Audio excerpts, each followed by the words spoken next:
Genghis Khan, इतिहास का वह नाम जो ताज से नहीं संघर्ष से पैदा हुआ। उनका जन्म नाम था तेमुजिन। लगभग 12वीं शताब्दी के मध्य मंगोलिया की ओनोन नदी के आसपास एक साधारण परिवार में उनका जन्म हुआ। पिता येसुगेई एक मंगोल सरदार थे, लेकिन बचपन में ही उनका साया उठ गया। कबीले ने परिवार को त्याग दिया और तेमुजिन का बचपन गरीबी, भूख और अपमान में बीता। यही कठिन समय उस बालक को कठोर बनाता गया, रणनीति सिखाता गया और उसके भीतर एक असाधारण महत्वाकांक्षा जन्म लेती गई। समय बदला।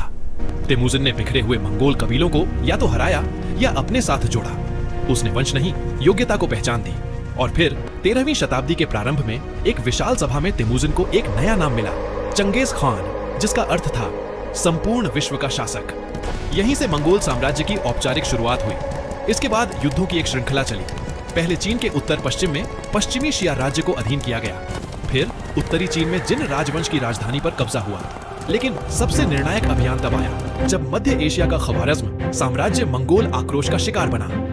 बुखारा, समरकंद और उर्गेंच इतिहास के पन्नों में दर्ज हो गए। मंगोल सेनाएं कजाकिस्तान से होती हुई रूस के दक्षिणी क्षेत्रों और कॉकस पर्वत तक पहुंच गई। यूरोप तक चंगेज खान का भय फैल चुका था।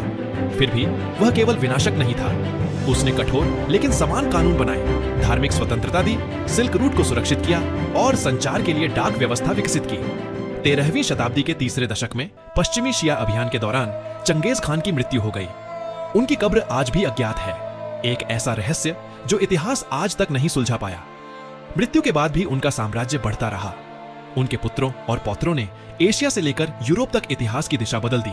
कुछ इतिहासकार उन्हें क्रूर विजेता कहते हैं, तो कुछ महान रणनीतिकार और राष्ट्र निर्माता। लेकिन इतिहास एक बात स्वीकार करता है, एक घुमंतु बालक से विश्व विजेता बनने की कहानी पूरे मानव इतिहास में सिर्फ एक ही बार लिखी गई है, और वह नाम है चंगेज खान।